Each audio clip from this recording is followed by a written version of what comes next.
Hello, everyone. My name is John Hedge, and I will be your moderator for today's panel. Today, we're discussing mastering the mysteries. We're going to be looking at tips and tricks for running better Vaesen games. And I'm someone who runs Vaesen. I've run two major campaigns so far for the last couple of years, and I run a lot of Call of Cthulhu and other horror mysteries.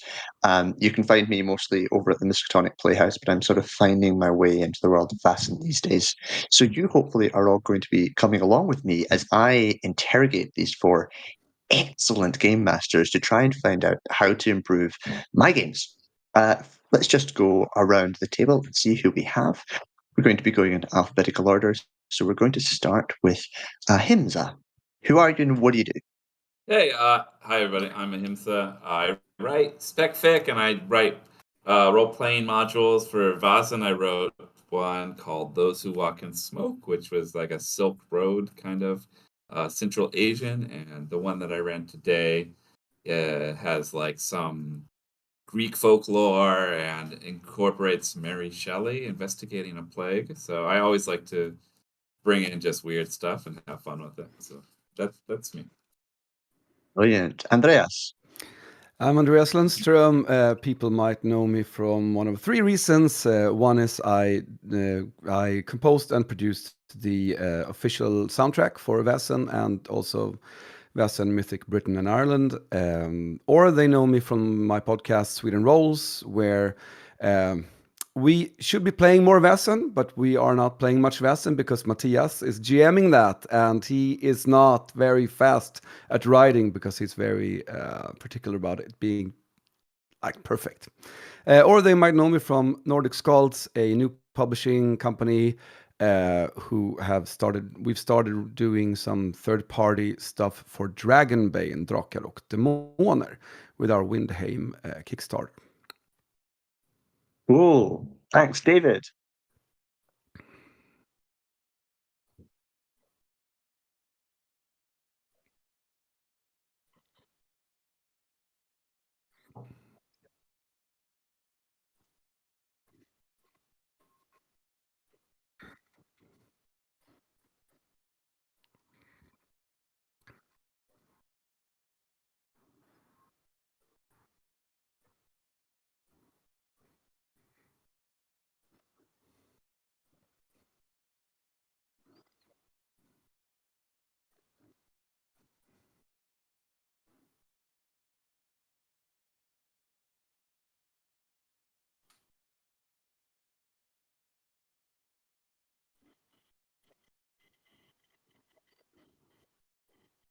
David, the audience can't hear you.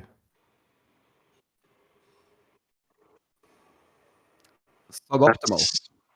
Suboptimal. He introduced himself. If you're watching this panel, I really hope you figured out who David is by now. That would be a bit weird. But we'll pop over to Tom, who is on it and excited to be here. Introduce yourself, Tom. Yes. Hi, I'm Tom Murr. I am a changeling enthusiast, one could say.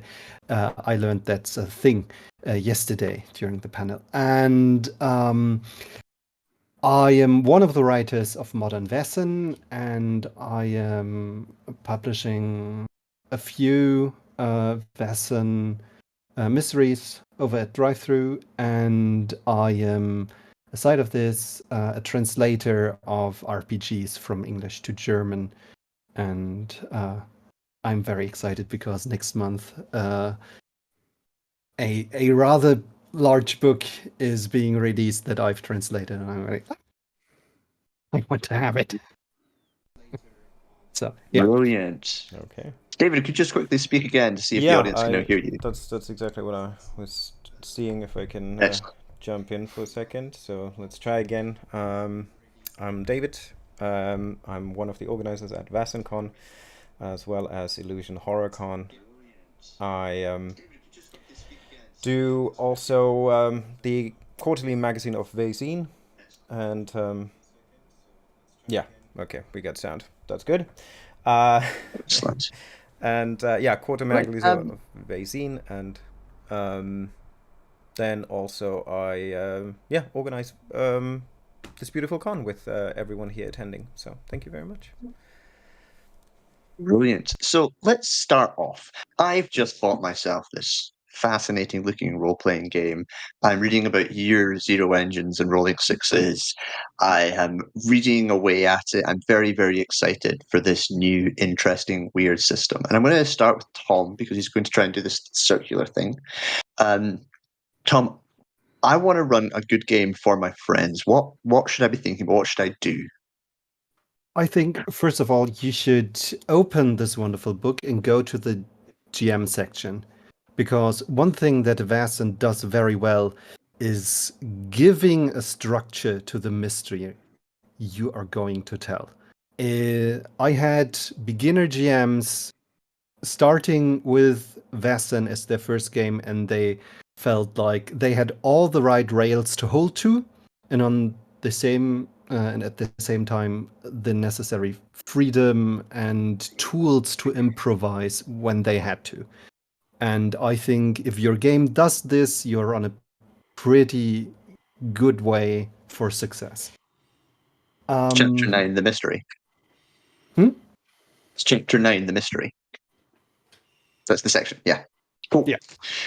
Brilliant. Yeah, I think I read that relatively recently, and I thought I really liked the fact that it tells you to let there be really one role per scene as the basic way in which you progress through the mystery. I definitely noticed that as a slightly different way from a lot of other games, which make you do an awful lot more roles. This one tries to help you maybe tell slightly longer stories. Is that what you're referring to? Yeah. And also, you have like these distinct sections with here's your invitation. Then your players will immediately have questions. And the first thing you're going to do is answer some of these questions, but only to a degree that there are more questions and everybody is excited. And then you're going to go on the journey to your destination. And this is a pretty awesome section to set up tone, to create atmosphere, to foreshadow, and to also have a few low intensity role playing opportunities to roll one or two dice rolls and then be on your merry way before it is really important what's gonna happen. And that's when the mystery starts proper. And I think everyone on each panel will say it earlier or later, but we all will. Vaesen is not a game about monster slaying. It is a mystery game, and you are investigators trying to solve a problem and a conflict. And violence is a tool, but not the solution, or very rarely. And keep this in mind, because if your players are trying to solve things with violence, they will notice that they die very quickly.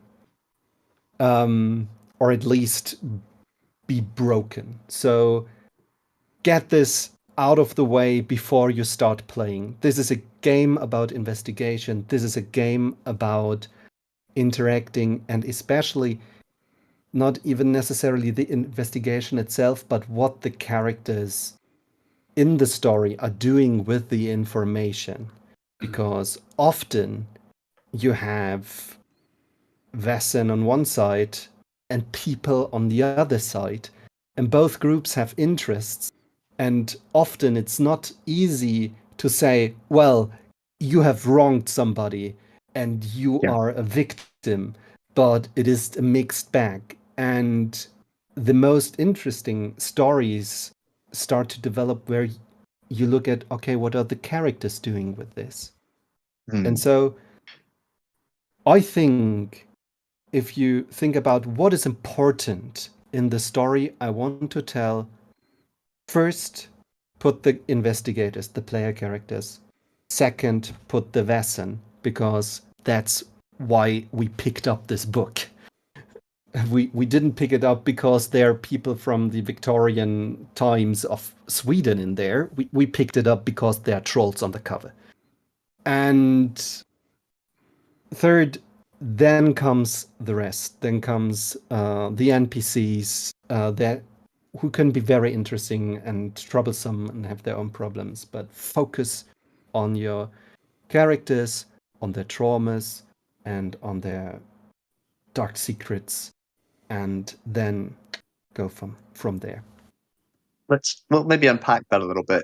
I just want to open it up to the rest of you. Which bits of that stuck out to you as maybe the first bit of advice you'd give to someone?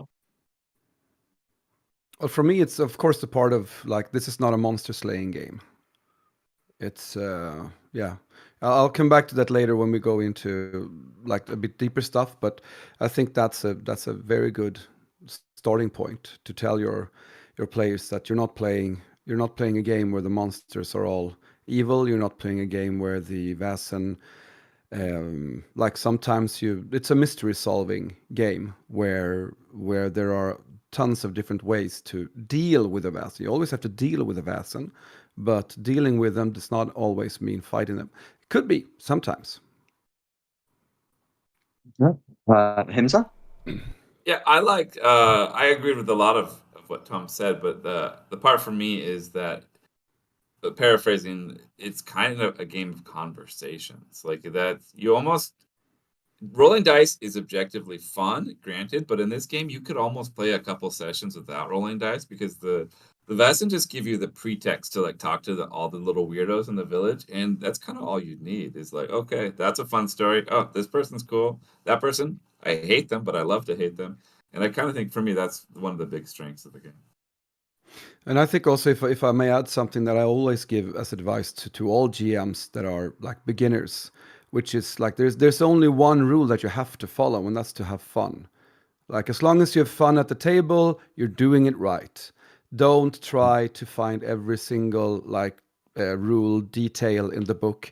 Don't spend your sessions like flipping in the book looking for the correct rule. Just make something up on the spot if you're like hesitant on how to rule something, and then you can look it up later, and then you can so don't focus too much on the rules from the beginning. Like if you're just picking up this game, focus on having fun, focus on the story, and just as Ahimsa said, you could basically run a Vaesen game just by conversations and not rolling in a dice at all. Just focus on the story, focus on having fun.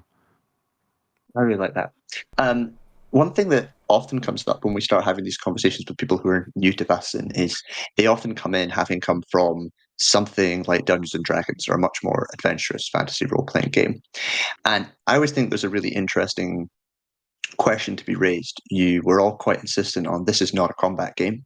And there's sort of two ways in which you could therefore introduce Vaesen to a group who are more used to fantasy role-playing. You could put in front of them a Vaesen who is definitely not to be fought. So, for instance, say there's a Nisse, or you could put in front of them an Vaesen that actually maybe you could fight. So maybe you want to put a werewolf or something more classic. So there could be something that feels a little more connected. Which route would you guys recommend to go down? I think either enemies in that sense are in my case it doesn't really have to be either difficulty level in a sense. As we said, it's a game of conflict resolution. So as long as you keep in mind that you have a fun game and you can make a super powerful werewolf who is actually just a nice guy, but the drama and the conflict is that he actually doesn't understand what it means to be a werewolf, or that he has personal issues with kind of turning into a werewolf because he killed his family or something. So you can make it a very touching and emotional journey without having a big boss fight. And yes, that is something that you come from D&D often, like you want to smash goblins and fight dragons or something. But I think it doesn't really matter what Vaesen, it's what story you want to tell, what kind of personal conflict you want to narrate. And for that, you either need to know a bit your players, and I assume if you pick up a new system, you try it out with people that you know. So you have ideally kind of some idea of what the players at the table like and what they don't like. And from there on end, it's, just try to kind of create the world and immerse them in what this mystery and conflict resolution is, and make it clear from the beginning. State clearly when the game begins, this is gonna be a battle one where you can actually fight the creature at the end, or state that there's not really fighting needed, but it's gonna be involving mysteries and clue solving and riddles. I think if you set the expectation right away and discuss this with the players, I think that is much more helpful than kind of to drop them in a scenario that they don't know. And it helps you also kind of maintain the style because you know what they want to play. That's, I think, would be my approach. It doesn't have to be big one, small one. It can be any one as long as you have a clear idea of what you want to play. Yeah, and I think it's always important to have a discussion before you run a game for players, to have like a session 0 and discuss like what are your expectations and what kind of a campaign would you like to play, what kind of a game am I planning to run. But I mean, if it's a gaming group you've played a lot with, it could be kind of fun to shock them as well. I had some students that I GM'd a lot, and we did a lot of Dungeons and Dragons, and they wanted to try Call of Cthulhu. And instead of telling them, like, in Call of Cthulhu, you're not supposed to fight the monsters, okay? I just didn't tell them that. So they met some weird old monster, and then we're like, okay, so we're going to fight this. And there was a TPK in a matter of like 5 minutes. And I told them, like, okay, so now you learned an important lesson. In Call of Cthulhu, you don't fight the monsters. You try to solve the mystery. Like, of course, it has to be the right group for that, because many people would be pissed off that, okay, why did you do this? Why couldn't you just tell us this? But if it's the right group, it could be kind of fun to just shock them into realizing that that's not the game. This is the game. Yeah, in answer to your question, porting people over from D&D, then putting the unfightable monster first probably is a good way to establish that, right? Whether you tell them or not, having something to. But if you're running a campaign, you probably just want to mix it up a bit, right? Like you don't want the same flavor every time. So not necessarily 1-1-1, but like, so they don't know. They don't know if this is a monster that you just need your holy water, or you actually need to complete the ancient ritual. Like that's kind of a nice uncertainty. This fits porridge. I know some people aren't too fond of Dance of Dreams, but it does many things right. And one of the things it does right is you have a Vaesen. Fight is not the option. And you have several opportunities to learn this lesson. And the visuals are helping with understanding that you can't put a bullet through its head, but there is actually an option to fight in this mystery. And I ran this mystery several times in an event for a lot of people who come from D&D. And after we went through the mystery until the point where the fight is possible, quite a lot of them picked up, well, actually, we don't want to hurt these people. And they looked for other ways to handle the threat, the quite real threat to the lives of their characters, without harming those who tried to kill them. And I think I've seen other groups who just went like, well, that's for you, bam! and put quite a few holes into some people. But I've seen all different reactions, and I'd love to run Vaesen for more of them for a longer time than just a one-shot, because they got it pretty quick. If you want to say it's a 3-hour session, and at the end they were like, okay, I get it. And it's not solvable by killing someone.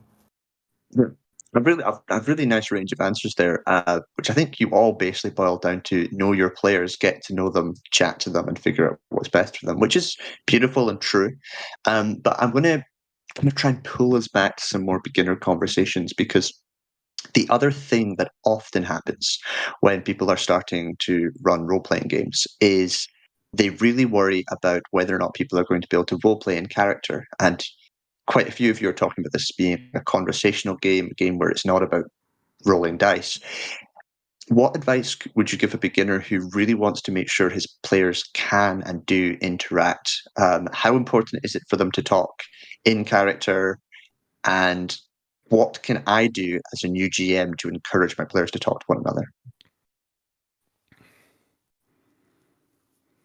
I don't think it matters if they talk in character. Like for me, that's fun. Doing a silly voice is part of it. But I play with a lot of people who they don't even refer to the first person. They say he will do this, she will do that. That's totally fine. Like you don't have to, you don't have to do accents or voices or anything. But hopefully the session itself is motivation enough. Like if you're not interested in talking to the people to learn what you need to learn, then just maybe it's not the game for you. Like there's not really getting around that. I don't think that's just kind of built into it. And also, I think that the need for conversations can never trump the need to let every player play the way they want to. Like if I have GM'd quite a lot of extremely introverted people, and they do want to play role-playing games because they think it's the most fun thing ever, but they do not want to they don't want to say their characters' lines. They just want to say what their characters are doing. So I think that's important as well. Like as you said, know your players. If you have players that do that, it's an important balance to encourage them, yes, but never force them to have conversations. It's perfectly fine if someone says, I want to go around the village and I want to talk to some people and see if I can find something out. And then you can resolve that with one single dice roll, if you want to. I mean, it's not the way I prefer to play the game, but there are many preferences out there. There are many different people. And I think it's being allowed to play however you want to play as a player is that's top. That's up there with the most important things with any role-playing game. But if you want to try and encourage them, you could always try and talk to them in character. If you have an NPC, don't ask them what they do. Just have the NPCs ask them what they do. So that's one way to ease them into that. And if they absolutely don't want that, that's fine. But that's one way to try and get them talk to them as NPCs, not as a game master. Yep. And I think if you just have a side note about, well, I like to play like this. It's okay if you play your way. I'm just doing this. You can have both at the same table, and maybe there is there's something or some of the things that you are doing being transferred to that player over time. And yeah, I did some research before this panel, and I brought the book that is actually one of the biggest treasures I have in regards of GM advice. It's Call of Cthulhu 2nd edition, the Lore Keeper's Guide. And it has quite an extensive chapter in front of it, how to make atmospheric Cthulhu horror RPGs happening. I wouldn't go with all the advice there. It's a little bit dated in some areas, but it also says, always talk from NPC perspective. Make evocative narration or description. Give your players something to act on. If you're just telling what color the ceiling has and what patterns are on the ground, your players are there well, okay, and what am I gonna do now? Am I gonna paint the walls appropriately or what? No, give them always something to act upon. Or at least most often, unless you just want to give them a awake feeling of ambience. But still then you have to hope that there's some very engaged theatrical people in your group who are like, well, okay, this gives me the feeling of, but that's not the people we are talking about. We don't have problems with them. We want to get all of our players to engage. And a second book I can highly recommend is the Ultimate RPG Game Master's Guide, which also goes into topics like how to engage with people and how to make this a more collaborative experience. Can highly recommend. Yeah, that one is really good. I had that one as well. Brilliant. We'll pop these books in either the chat or the description or something. I'm sure David can work that out. Yep. But I'm going to sort of just fast forward us a little bit. So we're getting into some really detailed advice, and I'm going to kind of jump forward to now. I am someone who's been running a whole bunch of games. I took your advice. I went away. I spent a year running a couple of campaigns. I kind of know the book. I'm kind of familiar with the game, and I have a few problems that I'm going to kind of bring to you. And I don't know how to solve them. I don't know how to make my games better. And the first problem I have is that my players are telling me that the mysteries are too hard. And they don't get it from the hints I'm giving them. And I'm like trying to craft these beautiful, complicated mysteries. And my players are like, I don't know, let's just ring the church bells. I want to balance. I want them to feel like they're solving the problems, but the problems feel too hard for them right now. What sort of advice would you give someone who's got that problem? When you craft a mystery, it's important always to have like several ways to reach the answer. You can never have a mystery where you have to solve this specific riddle or you're fucked. Like you can never have a mystery like that, in my opinion. You always have to have several ways to get to the end, to get to the answer, because you never know which way your group is going to go. But even if you have like 4 possible ways to reaching the answer, they still might not like make any of them. So you can have like some kind of timer, like if they haven't solved this by either these many hours of game time or this many hours or days in the gaming world time, like this will happen. And of course that might mean that it will be more difficult for them to solve it, but then it will be obvious for them how to solve it. They just have to like really hustle with it.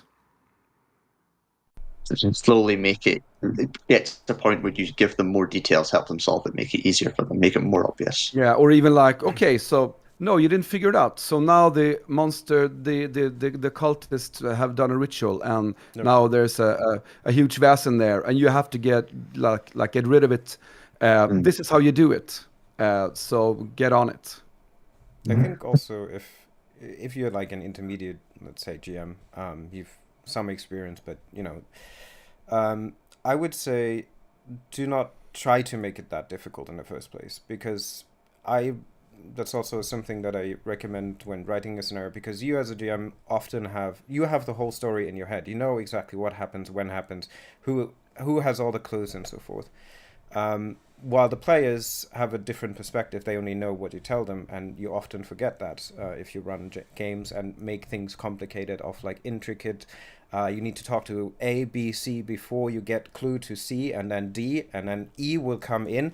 Yeah, that's all nice and good if you know the whole story, but if you, as a player, need to figure all of this out and then they miss something, that's very kind of difficult. So what I recommend is don't hide the clues, but make finding the clues a consequence. So whenever they find a clue, give the clues basically for free. Don't hide them behind skills. Make them floating clues. If they don't find it in one location, they find it somewhere else.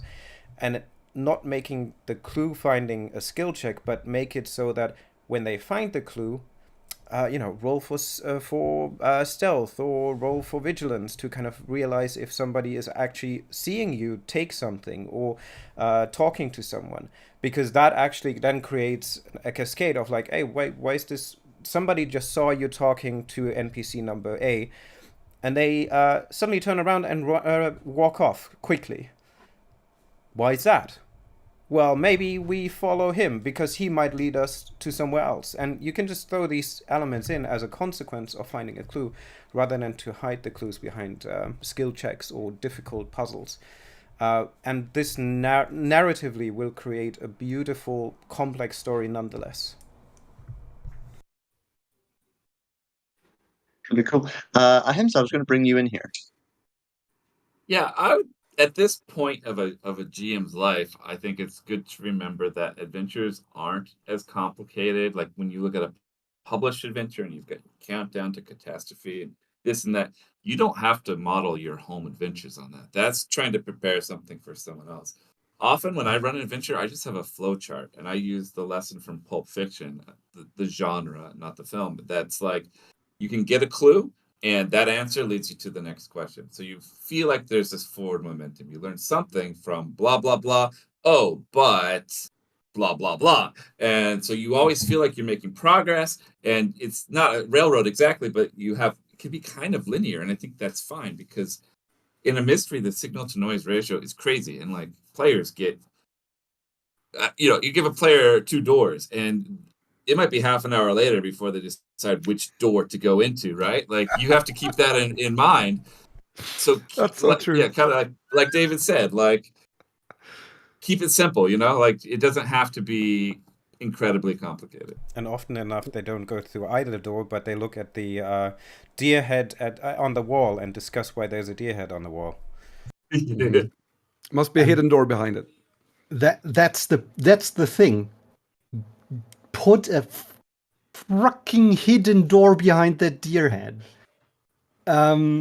Because that's obviously the thing they are interested in.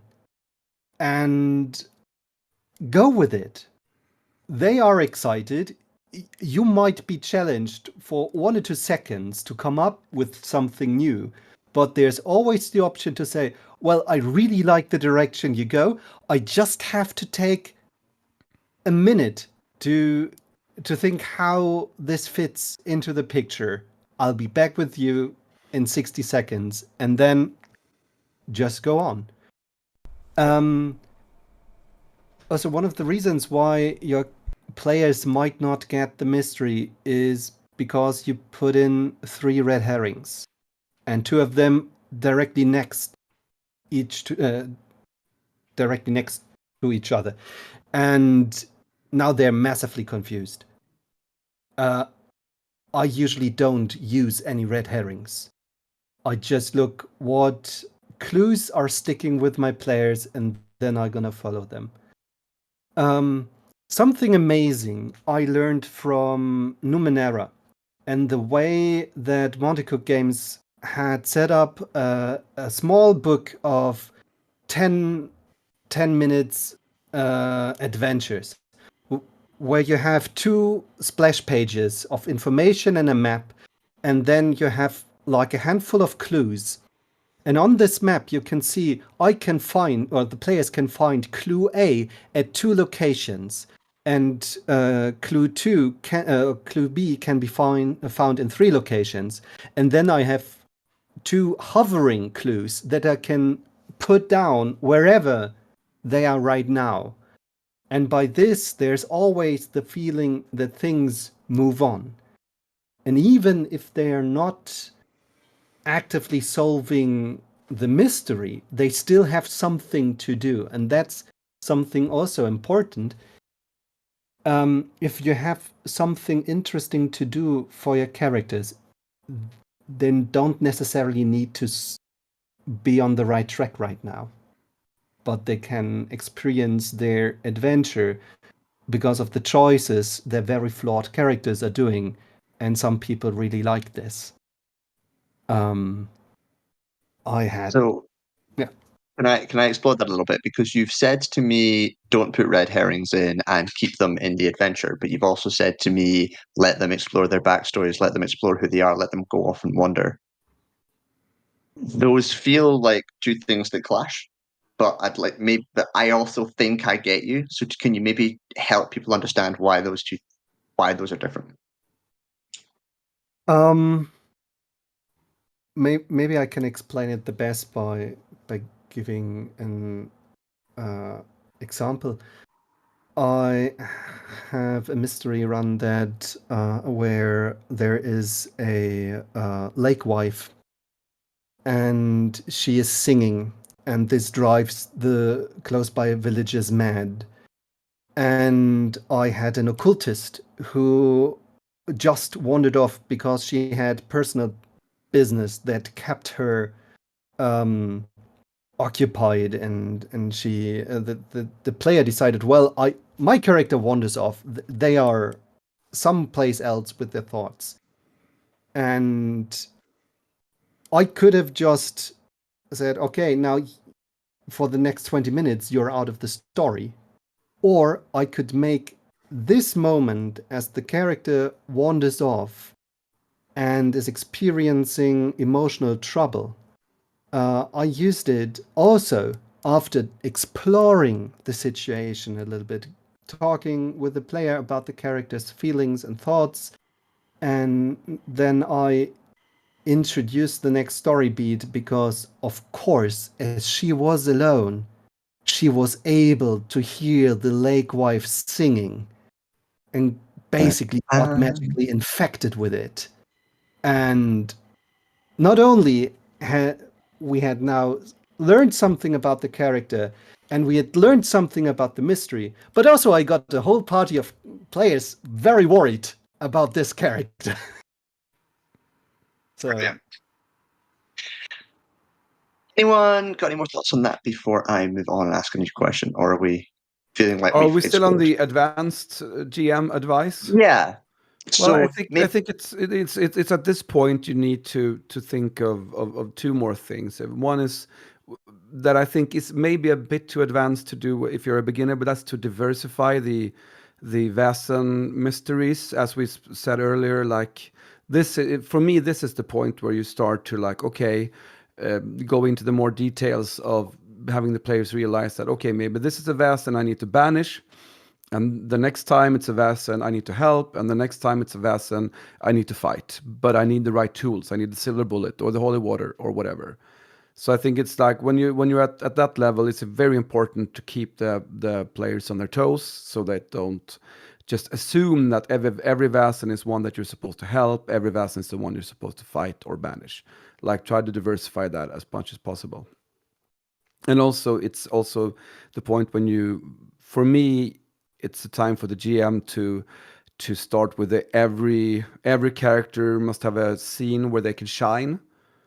This is very important when I GM at libraries for kids and youths, because I don't want one of them coming there and trying a role-playing game for the first time and they can't do anything because other players are taking the time and stealing every scene.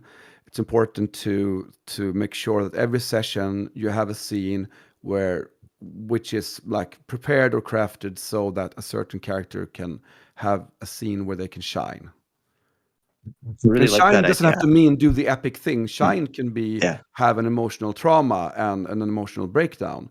But for so that every player feels, oh, this session I got to do this with my character, because that's what you want your players to walk away feeling from the session, like, oh, this session was awesome because I got to do this.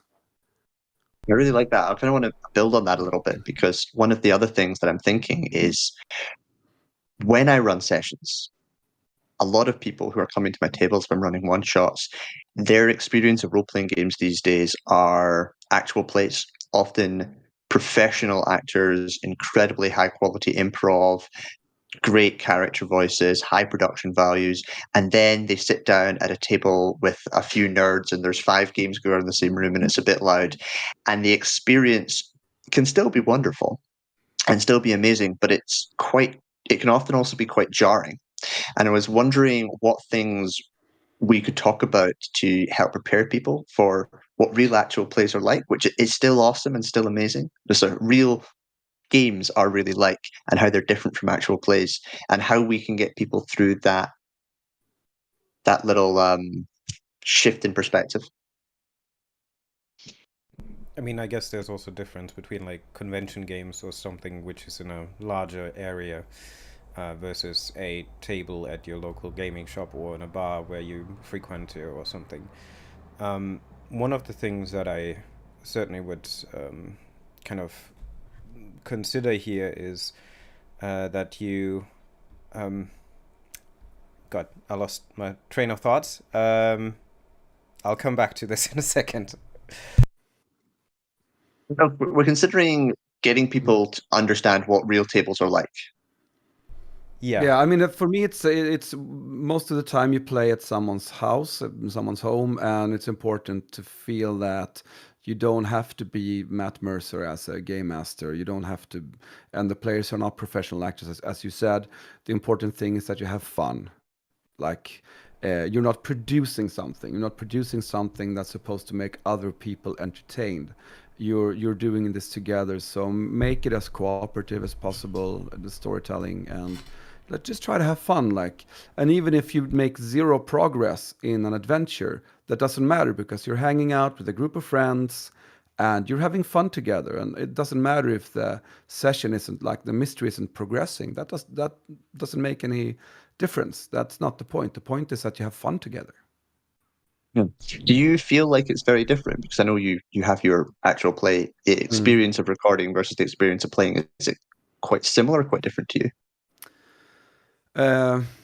Yes and no. Well, I mean, we are aware of that we're making a product, so we try, even though, I mean, I would say that Sweden Roll's strength, that like one of the big things that make us stand out is because all the players are professional actors. So when they're interacting with each other in character, that's when Sweden Rolls shines.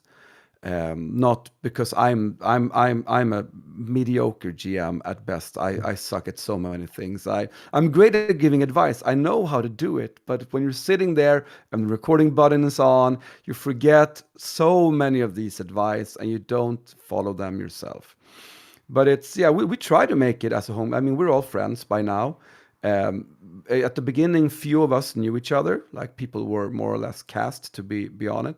But now we're all friends. We hang out. Like every time someone has a birthday, everyone comes and we're friends. So we try to just have it as a friendly home game, but we record it. Okay. I just remembered my thought from earlier, which is compared to if you have actors and high professional productions, don't be afraid of silence, of moments of silence. Do not try to force continuous narration. Give players some time to digest information, unless you have a high-paced scene or something where you don't want them to think about stuff. But yes, there are moments where you just, say something and you describe a scene, and then you have this like nobody says something for like a minute, 2 minutes, because they're like, okay, should we be here in the first place? What do I have on me that I could use? And they're thinking, and that is totally normal and totally fine. Just let people or give people time to think. Do not, if you use music or ambient stuff, be aware that some people get distracted by it, so keep it as a minimal sound level, or ask if everybody's okay with it, because it doesn't help if you have nice ambience and then you have two players who get completely distracted by it, and then your mystery is suffering from it. So despite me loving to have background music because I use it kind of also to create my beats and kind of put the story to it, if I know that people don't like to hear it or they get distracted, I just turn it off and rather focus on the players. And just make sure that the environment is okay for the players, and just ask them, talk to them beforehand. Hey, can we meet here? Is that okay for everyone? Make sure that you understand what the players kind of want and where they want to play. And that's kind of primarily. And then I think the second thing that I wanted to also add to this, because as an intermediate GM, that's also the time when you can focus on the secondary conflicts, meaning the first conflict is the Vaesen, or is, the main issue that is happening. But then you can add layers of conflict into the game that are related to relationships, to consequences of the interference of a Vaesen. All of these things you can slowly add, and you can kind of add one layer at a time until you feel comfortable enough to kind of continue the narration. That's pretty much brilliant. I think really interesting. I want to come back to that idea of secondary conflict and themes, but we'll bring Tom in first. I think this is an interesting place of our conversation because on the one hand we have like people, advanced or intermediate GMs who want to get better, and also new people who are getting afraid because they see live plays and stuff like this with high production values. There's always stage fright before you run your first adventure ever. That won't change, and that's okay. I am a professional GM, and I've run games for over 20 years by this point, and whenever I start a new game, I am petrified at least 5 minutes before I meet the people. And then I'm getting awkward, and then I'm hoping that either somebody is saying something or they don't notice that I am afraid right now. And it takes a little bit, and then your natural social skills that you have, because you're a human being and you have interacted with people somewhere in your life before, they will kick in and they will get you through these first few minutes, and they will get you through your first sentences and through the first few dice rolls, and then you're gonna relax a little, and then you will be able to enjoy the thrill. And that's something why we're doing this.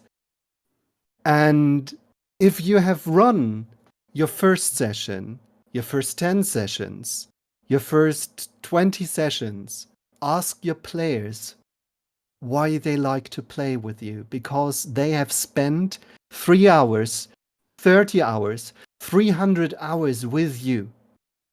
And if it was all bad, they would have left. But they didn't. So there is something you're doing quite well. And if you know this, you can do more of this. Give them why they are here. In my case, it's because, I have a voice and I'm gonna use it.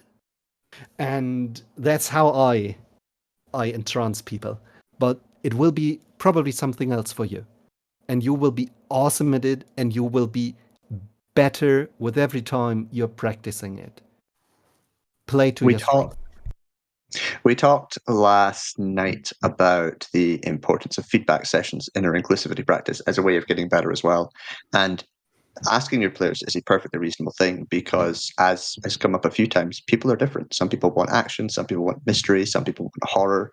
And I think we should explore themes next. But I really do think that the big piece of advice that comes away from this is just ask your players what kind of games they want to have and believe them.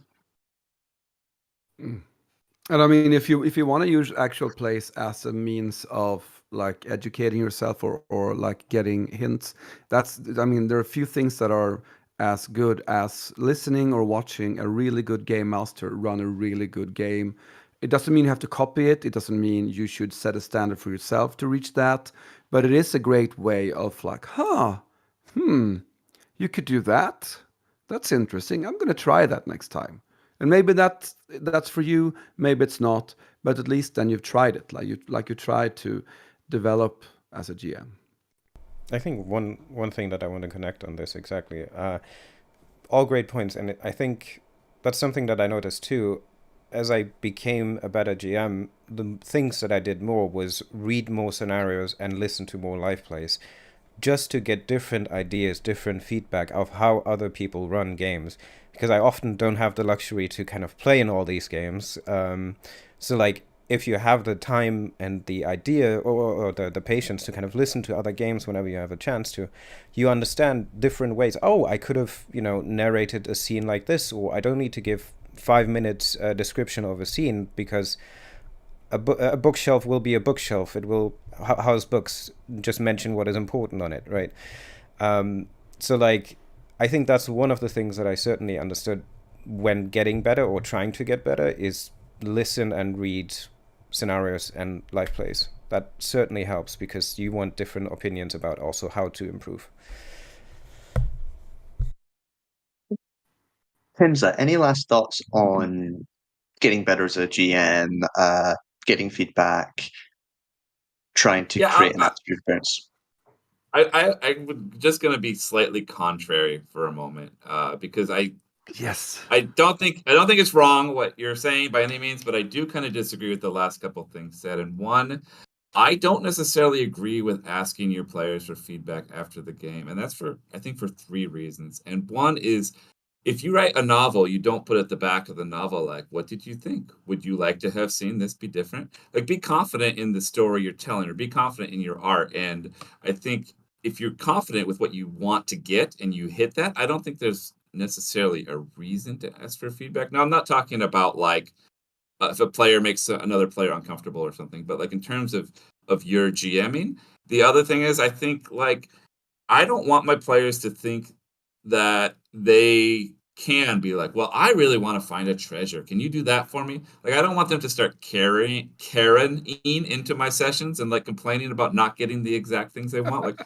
I'm going to do my best to give them the things that they want, but I don't want them to feel like upset or disappointed if they don't get them. So to me, I don't think feedback sessions are always going to be a necessary thing. It depends on how you feel personally. And I also I think what David said is a lot of people can learn from watching like live streams, but also it's sort of like thinking that you know about sex because you've watched porn. Like they're two different things. And I think you can get in your own head when you're like, oh, well, Andreas does this and Matt Mercer does this. And like, I've got to try and be that. And instead of trying to be them, try and be yourself. And I think you can lose track of who yourself is or your own strengths if you get your head too much into kind of how other people run their games. Now, of course, like Andrea said, like you can take a tool or take a thing and try it, but I think don't get overwhelmed. I think a lot of people can get overwhelmed by doing that. For sure. It's important to feel that it's not, and this is only for if you are the type of game master who feels that, okay, I would like to develop. I would like to find some tools on how to become a better game master. Then there are books and there are like other stuff. Actual plays are just one place I would recommend it to look. I would recommend the book that Tom showed earlier, for instance, but not looking at actual plays as something to copy, just to like get some hints, of course. Yeah, and I love people not agreeing in panels. Too many panels are like 3 or 4 people just agreeing about everything. And I want to pull this out a little bit. I think it's quite interesting. So I fully get where you're coming from with this idea of you don't always have to seek out feedback. You don't need to do feedback sessions all the time. So maybe develop that a little bit and give us some examples of what situations you might want to consider getting feedback in and what sort of situations you might not want to. Because my head's thinking, if I'm playing with beginners, I'm not going to ask them for feedback. But if I'm playing with an experienced group at a convention who were really interesting and different to play with, maybe that's a good time. Yeah. In my home games, like all of you, I've been playing, since the 90s or whatever. And I don't think ever we would, like back in the day, we wouldn't be like, well, the Gold Dragon was too hard. Could you put a Basilisk in? Like, I don't think that was in our mindset back then. So that's just not how I initially think of it. But that said, I did just run a game, and it's a session I'm writing. At the end, I did say, like, this is still a work in progress. If you have any thoughts about things that were too hard after the game, that's fine. Like, I don't mind hearing that. But in general, I think player agency should be character agency, right? I want the characters to have agency in the session, but I don't know if the players need to have agency in terms of like, I don't feel like I don't want to be like their AI who's just kind of making the game that they want. I kind of want to surprise them, or like, I want to like give them something that they wouldn't expect, rather than just, oh, here's your wish list for today. Well, I think there's a difference between getting, considering the feedback that players give in a sense of like, you need to make it less hard or something. If I solicit feedback, I can also choose to ignore it. It just gives me an idea. Is my scenario sound? if, 9 out of 10 people tell me, like, the scenario is way too hard, I don't get what the overarching story is, then I certainly start to think. And if I don't get this idea that my scenarios are too hard, if I never solicit feedback.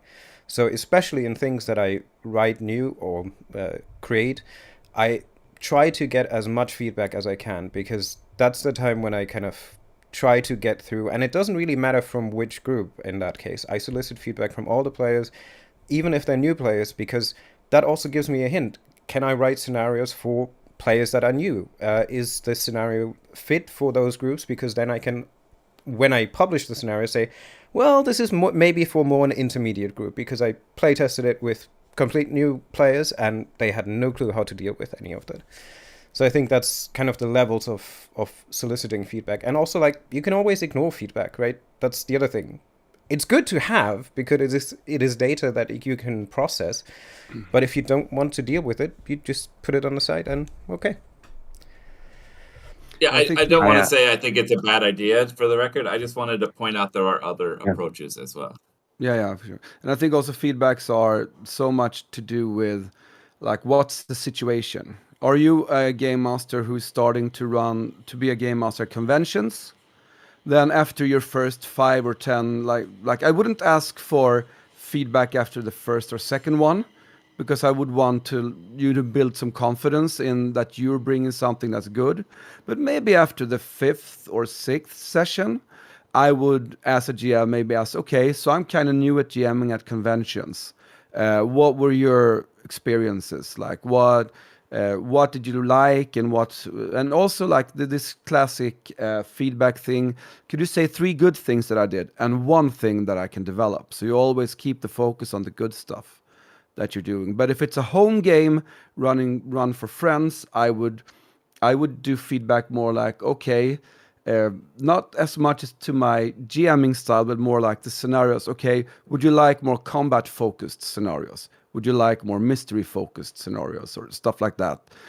Because if they're going to enjoy it, if you wanted to enjoy it, and for them to enjoy it, you need to do, like, sessions that are in the way that they want to do it. So you could ask those not like, was it enough treasure, or stuff like that. Oh. I think I'd say for the first few times you get feedback, if you're into this, just ask for the positives. Because if you hear 9 out of 10 times, you were amazing, you did this and this and this and this and this, great, and then you hear one voice that is more negative, the negative will stick. That's how we are wired. And that's why I came into this whole conversation with get your positive feedback. Get why the people are playing with you. And get some warm showers for the soul, basically. And then if you lean more into this, you will develop more you get the feeling that you can rely on yourself, and then you will notice which moments are working good and which aren't necessarily as good, and from there you can work. But I think if I am asking for feedback, I am always asking for what did you like?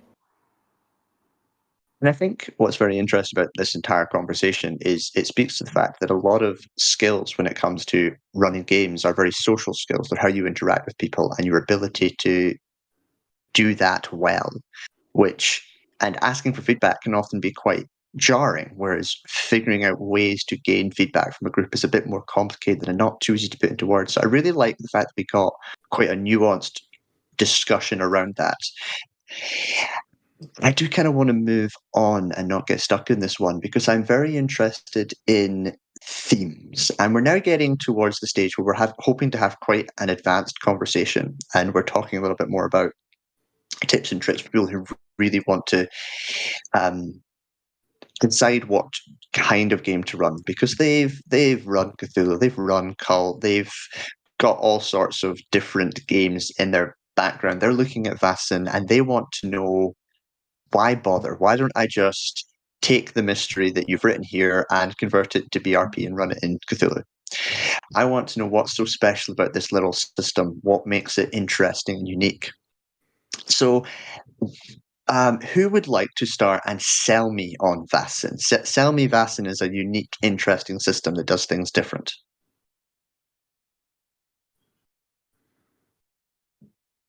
Well, Andreas, why don't you go? I can go with. I mean, the setting is quite, Sweden in a mythic 1800s.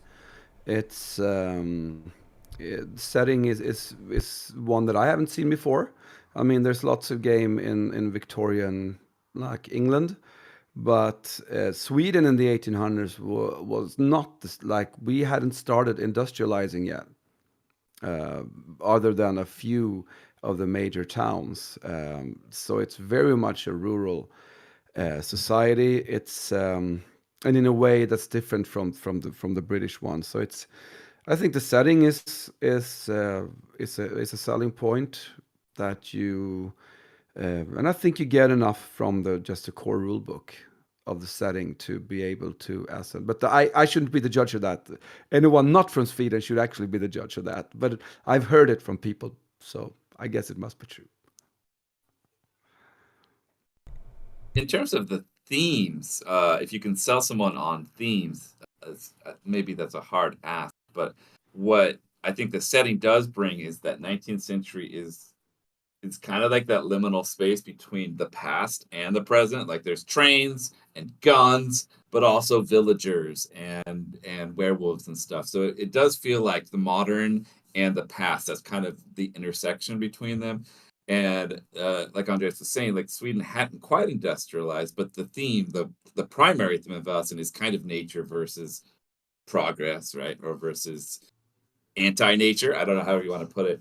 And I think those themes still resonate today. And I think maybe the challenge is, like, we don't want to tell Fern Gully. Like, you don't want to make it simple, like, oh, bad humans chop down the forest. Oh, no. Like, you want to make it a little more complicated than that, and a little less abstract than that. But at the same time, that is kind of the conflict of this. And so I think that's why you're going to tie in maybe also more human themes, like when you watch, like, for example, Train to Busan's a zombie movie, but the fact that it's like a father and a daughter and their relationship and you believe it, that means everything else, all the monsters, it all hits a little bit harder. So just having that human emotion in there, then that lets the themes sort of really filter down and I think feel more fully realized.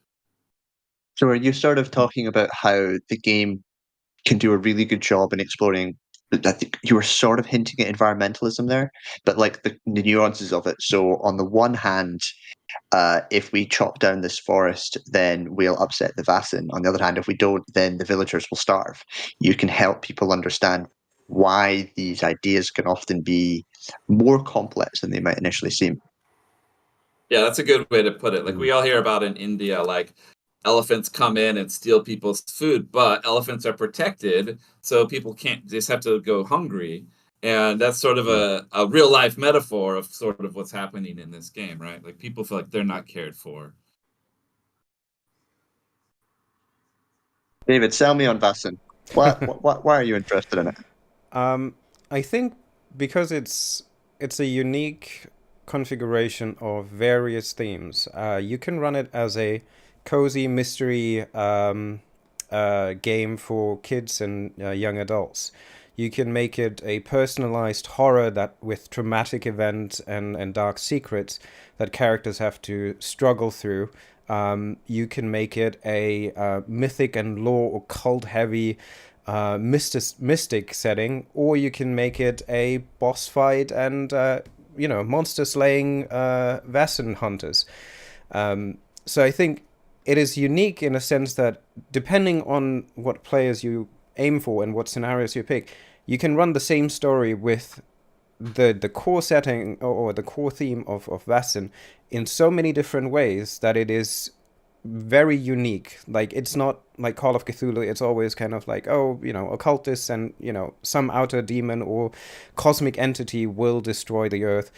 But it's more, okay, so yeah, we have people chopping down the forests. And so, you can make valuable teaching lessons for children about, what it is to be in balance with nature, or you can make it a conflict. Why does the forest need to be chopped down? Because the owner of the mill is being blackmailed and he needs to fulfill an agenda of politicians. And, you know, you can layer it in so many different ways. And that is, I think, the beauty of it, when you understand the game enough that you can literally take a scenario, look at your players, and change it with the same rules from A to B, basically. And that's kind of what I find unique of Vaesen. Really like that. Any other thoughts? Why is Vaesen unique? Why? Sell it to me. It's personal and relatable. Okay. And that's by the nature of folklore. The thing is, it is usually not a lake wife that you are encountering. It's not you're fighting a kobold. You are meeting a distinct personality. You meet the lake wife of this place.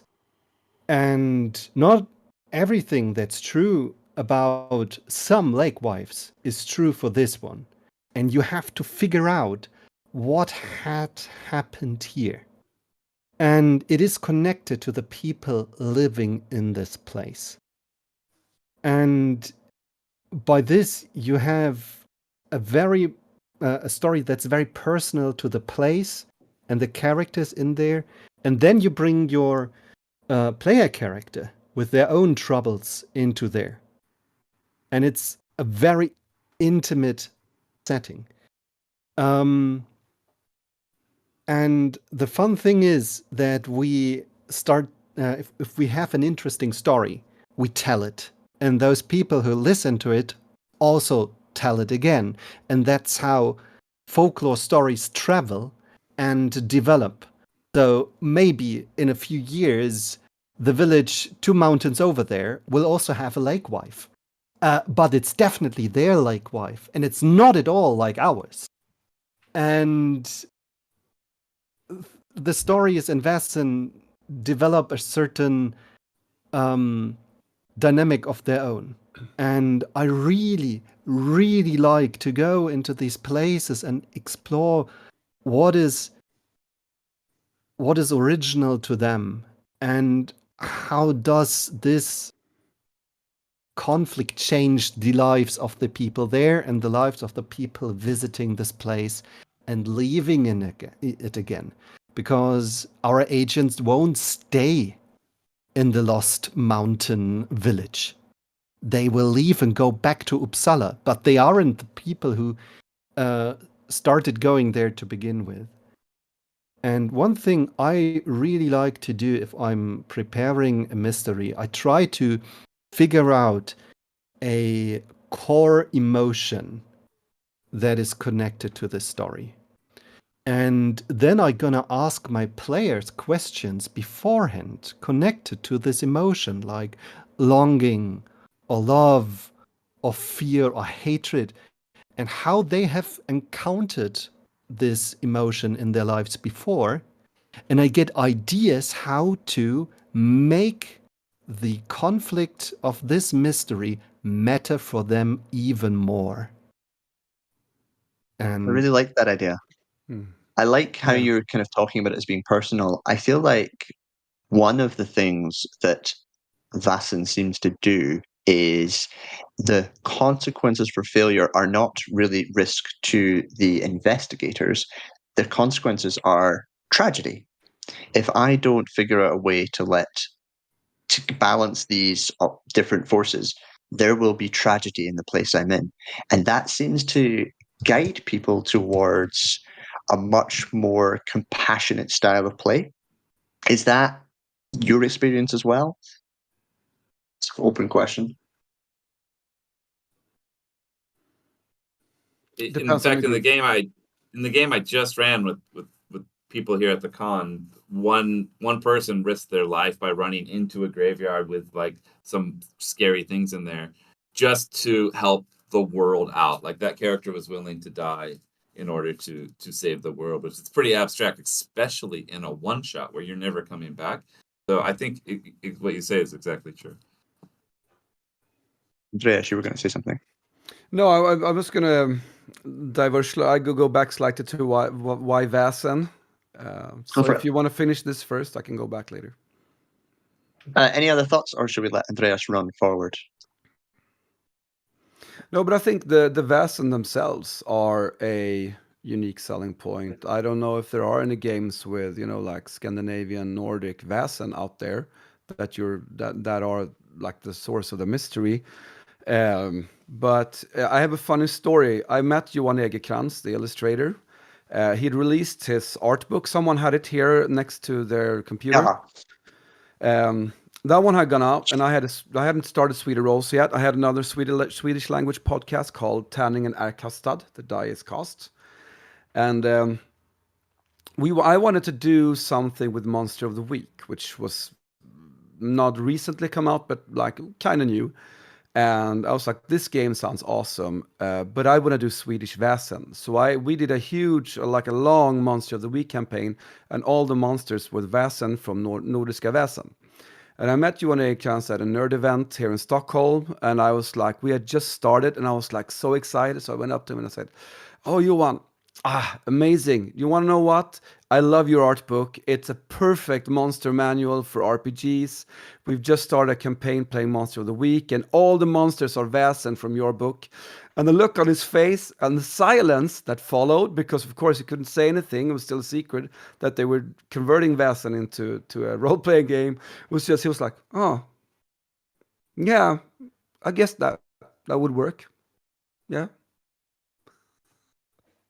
So the Vaesen themselves are really like a unique thing that I think draws a lot of people not from Sweden or Scandinavia into the game. I was just going to point out as well, though, I do think that that's sort of a feature or a bug, because this is a hard game for me. Outside of Northern Europe, it is a kind of a hard ask when like anyone knows high fantasy, but unless like the words folklore or 19th century are catnip to you, then a lot of people aren't interested in trying this out. I think it just has a slightly higher barrier of like, I don't know anything about Sweden. I don't care about history. You know, I want elves and dwarves and stuff, and which those are great. I'm not disparaging those, but I do think that like the Vaesen and the setting for us is like the selling point, but it also can dissuade some people, I think, depending on their background. For sure.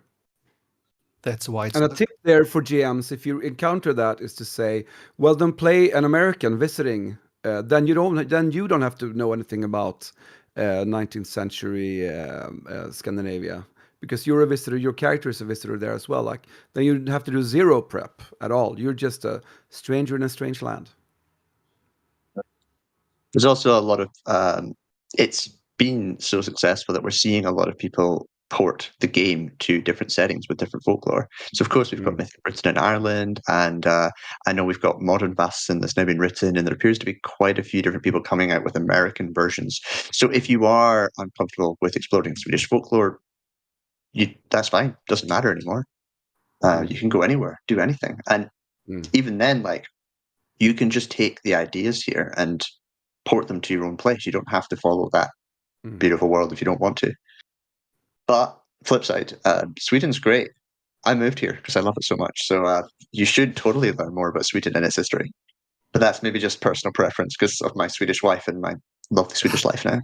I think we here all agree that, but I'm just pointing out, not every role-playing game player. No, of course. Like I totally agree with you there, Ahimsa. Of course. And even though you say then play an American that's visiting, there's still tons of people that won't listen to that. As you said, they want elves and dwarves. Yeah. That's also fine, I guess. Yeah. Can I maybe sort of bring us to horror? It's sort of it seems to sit in and around conversations about Vaesen, and it clearly can be a horror game. David, you have this great expression, cozy horror. And maybe help me understand how and why I should up the horror, how and why I can lower the horror, how horror fits into this game in an interesting way, and why we call it a horror game when on the surface it's this lovely fairy tale game. David, maybe help us explore cozy horror first. Well, besides that we have a panel on this from last year that you can watch on our YouTube channel with also fantastic guests. I think when it comes to horror in Vaesen, I want to go back and reiterate that it depends on how you set the game or this adventure that you run as a GM. It can be personal horror. You can make it focus kind of the Vaesen creating some issues and challenging the player's dark secret and trauma because they were living it. You can make it a brutal murder, body horror type of thing, or you can just make it, a fantastic horror where you go in a creepy dungeon or abandoned house or mansion. Setting and location, you also depending on the story, but the beauty that you have is also it's Gothic Victorian times, so it is very easy to create a bit of a strange and mystical vibe because we all know these kind of towers and abandoned castles, and I think Johan does a great job with the illustrations throughout the book to kind of get the feeling and the vibe of the setting. And I mean, even as we see the Grim in Tom's background, like it has this kind of alluring dark, something is lurking in the shadows. So yeah, that's kind of the theme of, or the horror that you want to set can be varied, but it is a fun mechanic that you can continue to improve and adapt to whatever you and the players want.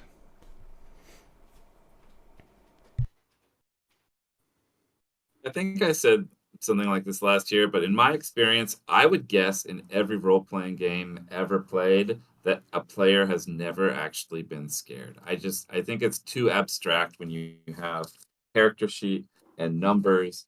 I don't think players, they might be worried that their character will die, but I don't think you can genuinely cause fear. And I've tried, like I've had games where I got out the dry ice and we played by candlelight and we did it all spooky.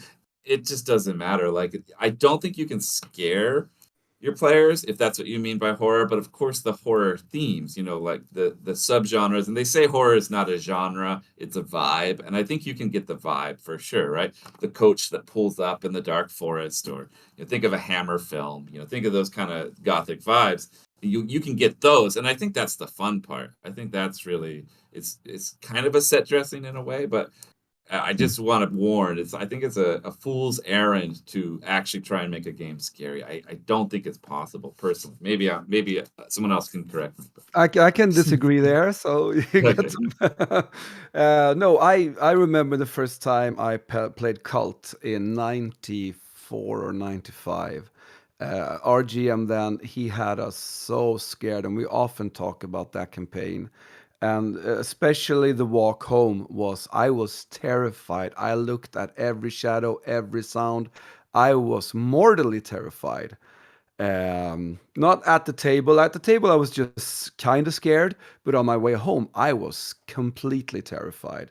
But of course, that's a high bar to set to like make them afraid. And that's why I think cozy horror is such a great expression. In Swedish, it's mysskräck. I remember the Free League guys talking about it when the game was in production, but not really finished yet. That this is where we want to go with it. It's going to be cozy horror.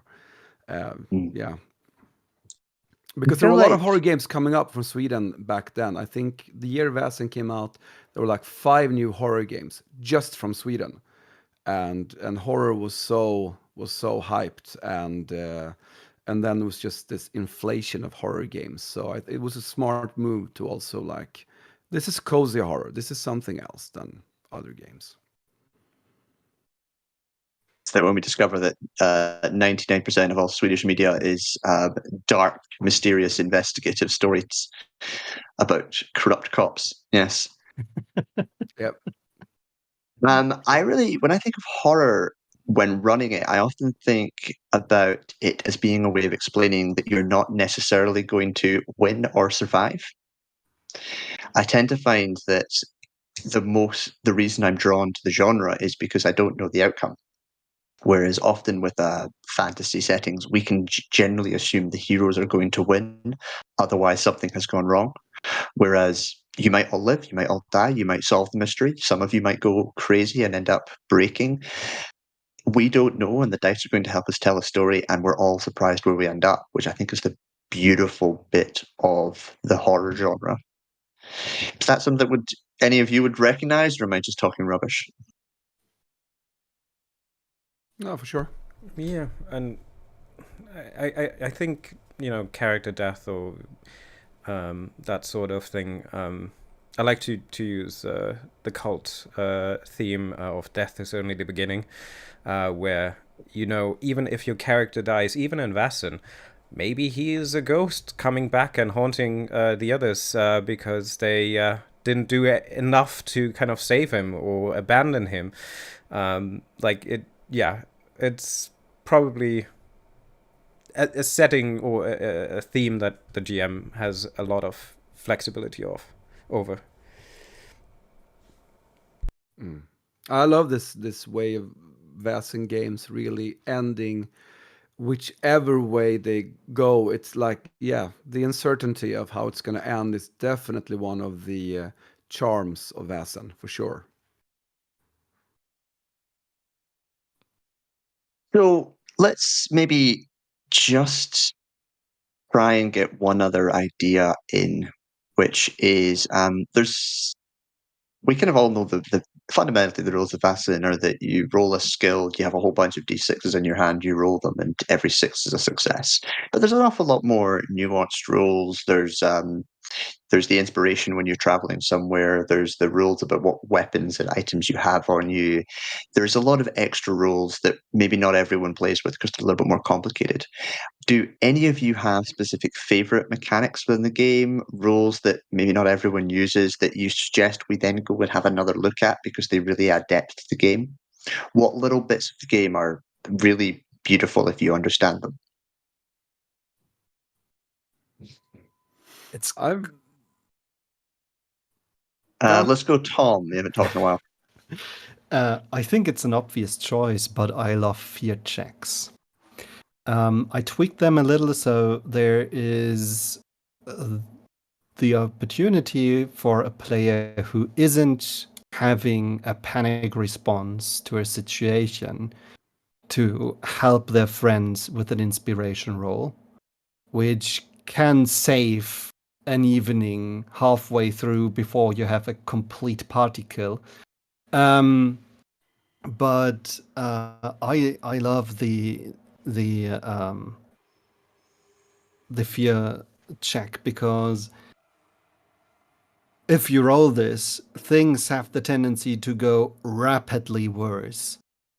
And after a fear check, if you're lucky, you have some time to recuperate and to heal 1 or 2 conditions. But if you don't, if you are in a one-shot and there aren't any breaks for the characters, the dice pools are now limited because of the mental conditions. And probably one of the player characters just did something very inconvenient, like running away in a stormy night, ending up in a lake. And now they're fighting for their lives against drowning, whilst their companions are trying to get hold of somebody else who is trying to hang themselves in a close-by inn. And it shakes up a lot of the dynamics in the game, and it's always a good moment to bring in trauma, to bring in dark secrets, to once again make this entire experience more personal. And if you just look at it, you see, well, in 1 of 4 cases, people are just running away or freezing or whatever. And that's in of itself a very boring thing to happen. because your character isn't doing anything, often in an action scene, and this is probably not exciting for you as a player. But as soon as the GM and the players use this opportunity to have them have a backflash or bring them into a new danger, because something that you always have if you're in an action scene, have two threats going at the same time at least, because it has to be a race against time and a danger or something else, because otherwise you just have all the time in the world to take care of one threat. So that's a good tool to increase tension. And fear checks bring in a new threat most often. And then if you give your players the option to break another person out of their panic response, you have a character moment, and they have to get through to the person they want to save.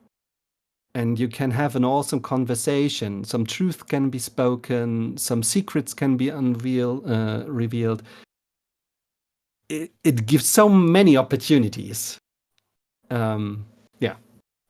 Fear checks are awesome. Fear checks. Yes. Everyone else, thoughts on... Andreas, I think you were going to say something. Yeah, I was going to say something that's kind of related to what you just said there, Tom.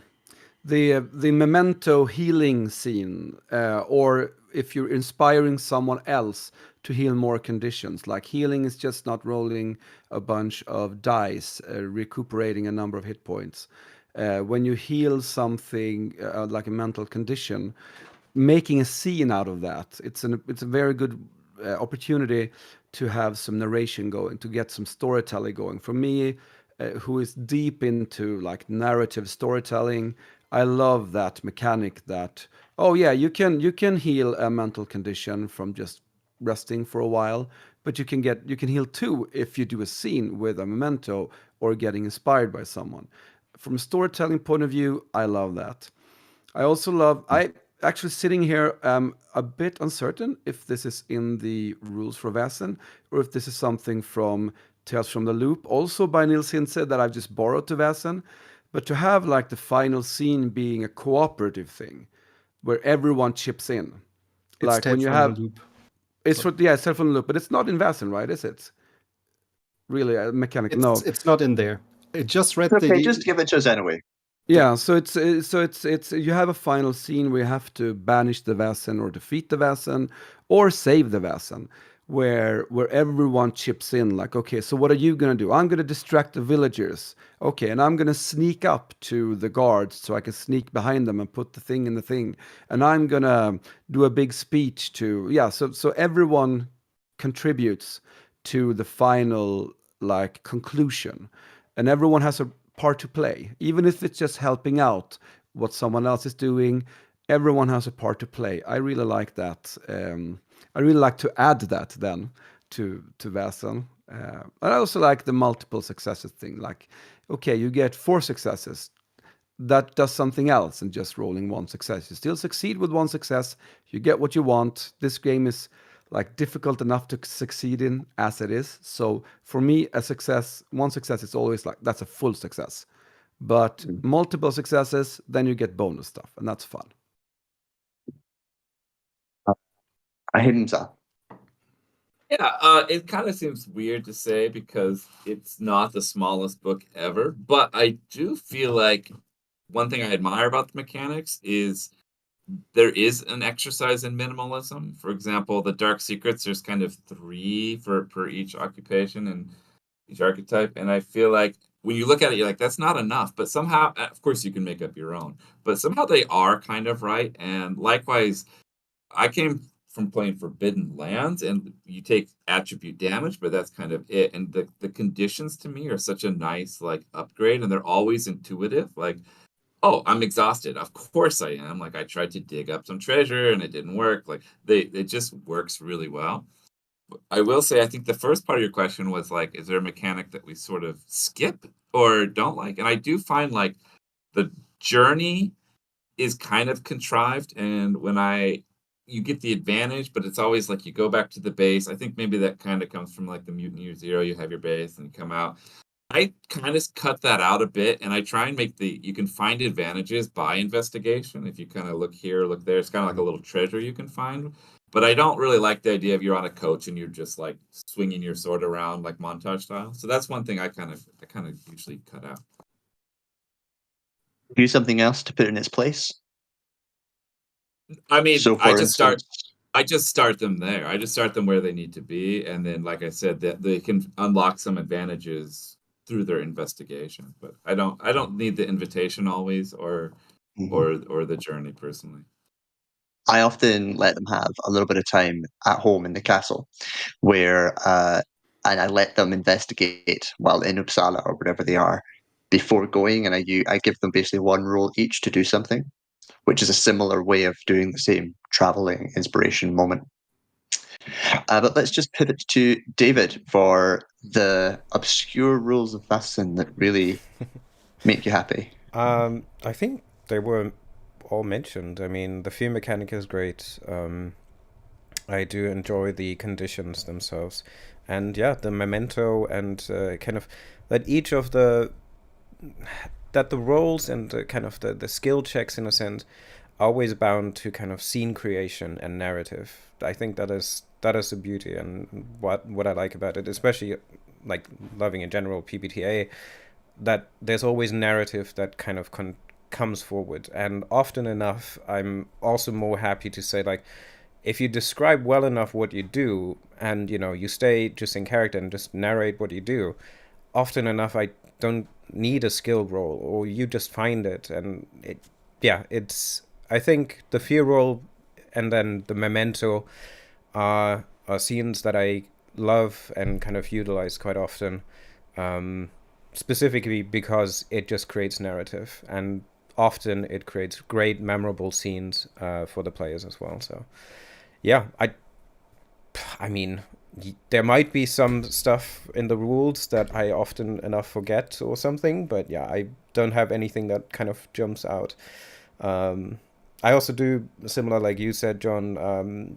I do a bit in the castle, like at one location, to give them some time to kind of also to create a bit of a player introduction, to give them some time to describe themselves, give players kind of the idea that they can express themselves, and also for me to gauge a bit, do I need like to shift focus to certain players because they talk too much or they talk too little? So how can I balance that throughout the mystery so it basically just helps me also kind of prepare for the game. And then with the advantages set, you then have already kind of an idea of how the players will play throughout the game, because they describe scenes well, or they just say like, well, I go to the shooting range and, you know, shoot with my revolver for a while. Or if they say, I carefully go through the castle, steal some cookies, and, you know, to improve my stealth or something. That's something where you can then kind of build upon later on as well and understand your players. Great. And I guess that's us coming to the end of this tips and tricks for running Vaesen as a GM conversation. I hope it has been interesting to those watching. I hope we have provided tips and tricks for beginners, but also gotten into some slightly more high-minded, interesting conversations for those of you who've been around the block for a while. And hopefully we've made you think, and hopefully we've given you something new to think about. Just going to let us all go around the table one last time, just remind everyone who you are and let them know where they can find you. Ahimsa. Hi, thanks everybody for watching. I'm Ahimsa. You can find my books on Amazon, and I publish old school D&D stuff under Night Owl Publishing, if you want to check that out. Andreas. You can find Nordic Skulls on Facebook. You can find Sweden Rolls on Instagram and Facebook. You can find me as at RPG Podcaster. You can find my music, Andreas Lundström, on Spotify, Apple Music, YouTube Music, wherever. Thanks for watching. Brilliant. I'm David. I'm here at VaesenCon, I'm editor of Vaesen, and in December I'll do the Illusion HorrorCon. If you're interested in more panels and horror gaming, then I recommend joining us there. And yeah, that's usually where you can get in touch with me, and that's pretty much it.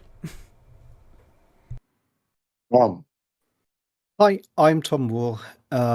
I'm a community content creator for Vaesen. I am one of the co-writers of Modern Vaesen and a few other mysteries over on DriveThruRPG. I am also a professional GM at startplaying.games.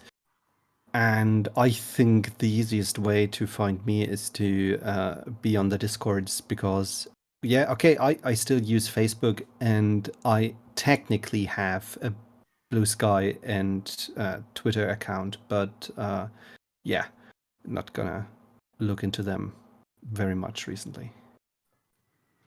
Brilliant. Can I just Thank add you. one little thing? Sorry. Yes. Go. I have to take the opportunity to, if you're in a game store, your local game store, wherever you are in the world, can you just please ask them, do you have the Windhame books for Dragonbane, to create some hype for our Windhame books that are coming out soon? It will help us so much. Even if you don't buy them, just ask for the Windhame books at your friendly local game store, please.